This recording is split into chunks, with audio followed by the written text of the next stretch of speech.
The rhythm of the ventilator was the only thing tethering Alara to the world of the living.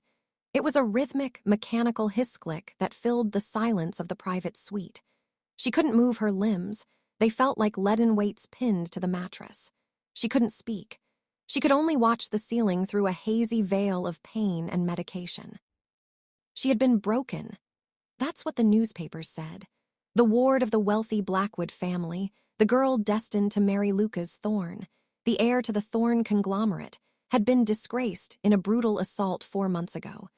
The trauma had sent her into a spiral of depression, ending in a tragic accident that left her on life support. The door creaked open. A soft fragrance of expensive jasmine filled the room. It was Savannah, her adopted sister. Savannah leaned over the bed, her face a mask of sisterly grief for any potential nurse watching through the glass. But when she pressed her lips against Alara's ear, her voice was a jagged blade. "You always were the favorite, weren't you, Alara? The little orphan they brought home to look charitable." Savannah's hand reached out, not to comfort, but to grasp the power cord of the oxygen concentrator. "Did you really think Lucas would ever want a used, broken thing like you? We had to make sure you were out of the way. The man who attacked you, Dad paid him. I chose the location. It was a parting gift from all of us." Alara's heart monitor began to spike. Beep, beep, beep. "How did you like our gift? Now Lucas is mine. Sleep well, sister." Click. The mechanical hiss stopped. The silence was absolute. Alara's lungs burned, a vacuum of agony expanding in her chest. As the world faded to black, the last thing she saw was Savannah's smiling reflection in the darkened window. July 15th. Alara gasped, bolting upright in bed. Her hand flew to her throat, feeling for the tubes that were no longer there. Her heart hammered against her ribs, but it wasn't the erratic beat of a dying woman. It was the fierce, panicked rhythm of the living. She looked at her hands. No IV bruises, no scars. She grabbed her phone from the nightstand. The date blinked back at her. July 15, 2026. She was back. She was 4 months away from the night that had destroyed her life. The gala was in November. The setup was still just a blueprint in her family's twisted minds. The realization. She wasn't just a victim anymore. She was a ghost with a memory, and she knew exactly where the knives were hidden. The following morning at breakfast, the Blackwoods were the picture of a perfect, elite family. Her adopted father, Arthur, read the Financial Times. Her mother, Eleanor, sipped tea. And Savannah was scrolling through her phone, likely checking Lucas Thorne's social media. "Alara, dear," Eleanor said, her voice dripping with fake honey. "Lucas is coming over for dinner tonight. Do try to look your best. This alliance is vital for your father's firm." In her past life, Alara would have blushed and felt the weight of responsibility. Now, she felt a cold, hard stone in her stomach. "Of course, Mother," Alara said, her voice steady. "I'll make sure it's a night to remember." When Lucas arrived that evening, Alara looked at him with fresh eyes. He was breathtakingly handsome, yes, but more importantly, he looked at her with genuine warmth. In her previous life, she had pulled away from him after the assault, fueled by shame. She realized now that her family had fed that shame, telling her Lucas was disgusted by her. After dinner in the garden, Lucas took her hand. "Alara, you seem different tonight, more present." "I've realized that some things are too precious to lose, Lucas," she whispered, "and some people are too dangerous to trust." "Is something wrong?" "Not yet," she said, a cryptic edge to her voice. "But if I asked you to trust me, even if things look strange over the next few months, would you?" Lucas studied her, his expression serious. "I would follow you into the dark, Alara, you know that." Alara didn't spend the next 4 months crying. She spent them becoming a shadow. Financial independence. She began quietly moving the inheritance her biological parents had left her into private accounts. Surveillance. She installed hidden software on the family's home network. The evidence. She found the encrypted messages between her father and a man named Marcus, the man they had hired to ruin her. The plan was simple. On the night of the autumn gala, Savannah was to lure Alara to the darkened conservatory of the Blackwood estate, where Marcus would be waiting. The scandal would break the engagement, and Savannah would comfort a grieving Lucas. November 12th, the night of the gala. The estate was draped in velvet and gold. Alara wore a gown of shimmering silver, looking like a goddess of war. "Alara," Savannah whispered, appearing at her side just as she had in the previous timeline. "I think I saw Lucas heading toward the conservatory. He looked upset. You should go to him." Alara felt the familiar chill. This was it. "The conservatory. Are you sure?"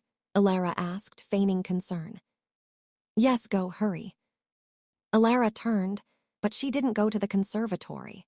She went to the security booth and switched the feed from the conservatory to the main ballroom's giant projection screens. Then she sent a single text from her father's phone to Marcus. "The target is in the conservatory. Proceed. Double the pay if you finish quickly." Alara stood in the shadows of the ballroom balcony, watching the screens. Suddenly, the slideshow of charity photos cut to black. Then, a live feed appeared. The ballroom fell silent. On the screen, a man, Marcus, was waiting in the conservatory. But he wasn't alone. A woman walked in. It wasn't Alara. It was Savannah, who had gone to the conservatory to watch the show from the wings. The audio kicked in. Alara had planted high-gain mics. "Where is she?" Marcus growled. "She's coming," Savannah's voice rang out clearly across the ballroom. "Just do exactly what Dad paid you to do. Make it look messy. I want Lucas to feel sick when he looks at her." The gasp that erupted from the ballroom was deafening. Arthur and Alina Blackwood turned pale, their glasses of champagne shattering on the marble floor. "And the money?" Marcus asked. "You'll get your blood money once the engagement is canceled, and I'm the one wearing the thorn diamond," Savannah snapped. The fallout was swift and total. The police arrived before the gala was even over. The digital trail Alara had gathered was handed over in a neat, undeniable file. Arthur and Alina were charged with conspiracy.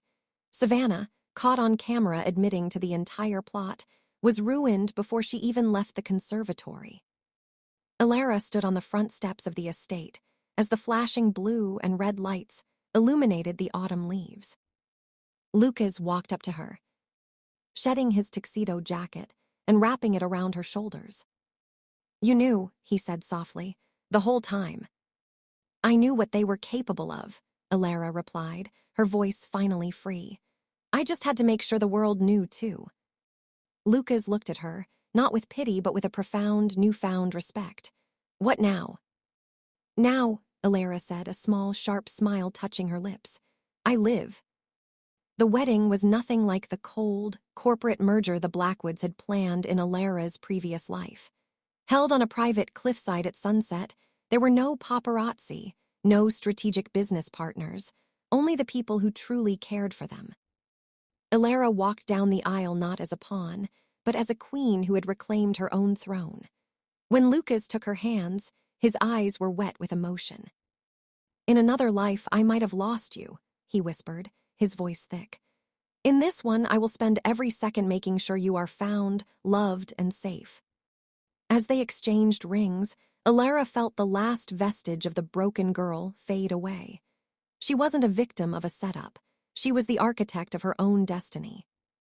With the Blackwoods behind bars and their reputation in tatters, Alara spent the first year of her marriage dismantling their toxic legacy. She used her reclaimed inheritance to set up foundations for survivors of assault and victims of domestic conspiracy, ensuring that no one else would ever feel as silenced as she once had. Lucas stood by her side as they merged the Thorn assets with her new initiatives. Together, they became the most powerful couple in the country, but not for their wealth. They were known for their integrity.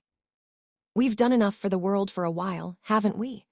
Lucas asked one night, looking at the endless stacks of paperwork. Alara leaned her head on his shoulder.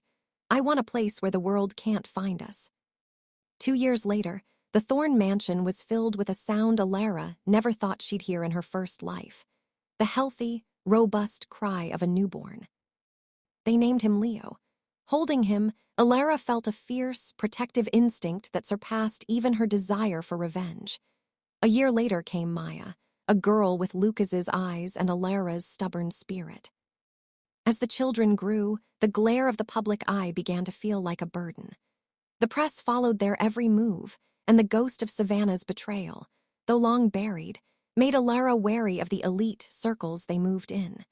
She wanted her children to grow up knowing the scent of rain and salt, not the scent of greed and perfume.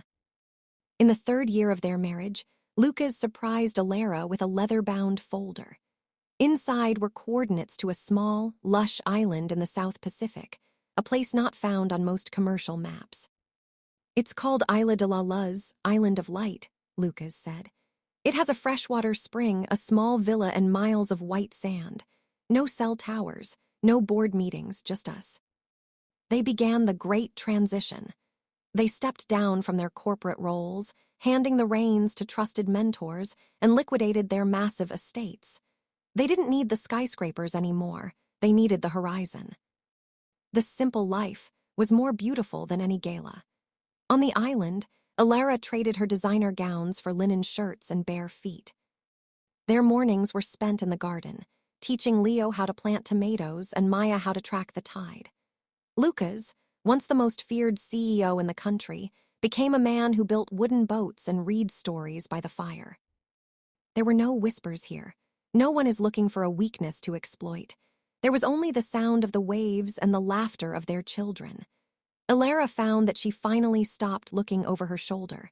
The trauma of the setup had been washed away by the constant, healing rhythm of the ocean. 10 years had passed since the night Alara had died in that hospital room. She sat on a driftwood log, watching Lucas and the children splash in the turquoise shallows. The sun was dipping low, painting the sky in strokes of violet and gold, the colors of a bruise that had finally healed. She thought of Savannah, rotting in a cell, and the Blackwoods, whose names were now only footnotes in a scandal long forgotten. They had tried to take her breath away. Instead, they had given her the chance to find a life she actually wanted to breathe in. Lucas walked up the beach, dripping wet and grinning, and sat beside her. He tucked a stray hair behind her ear. "What are you thinking about, Alara?" She leaned into him, smelling of salt and sun, her heart full and quiet. "I was just thinking," she whispered, "that the gift Savannah gave me, the chance to come back, was the only good thing she ever did, because it led me here." Under the vast, peaceful sky, Alara closed her eyes, not in sleep, but in a deep, unwavering contentment. She was home.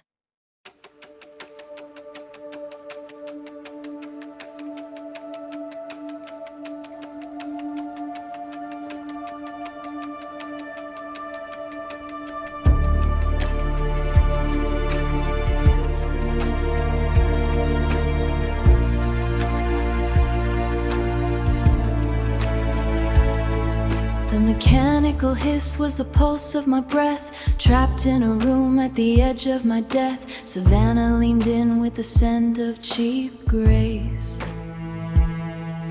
A mask of a sister on a monster's face. How did you like our gift? The blade of her tongue, a lie in the air and a song left unsung. One click of a chord and the world went to black. I was gone to the void, never thinking I'd come back.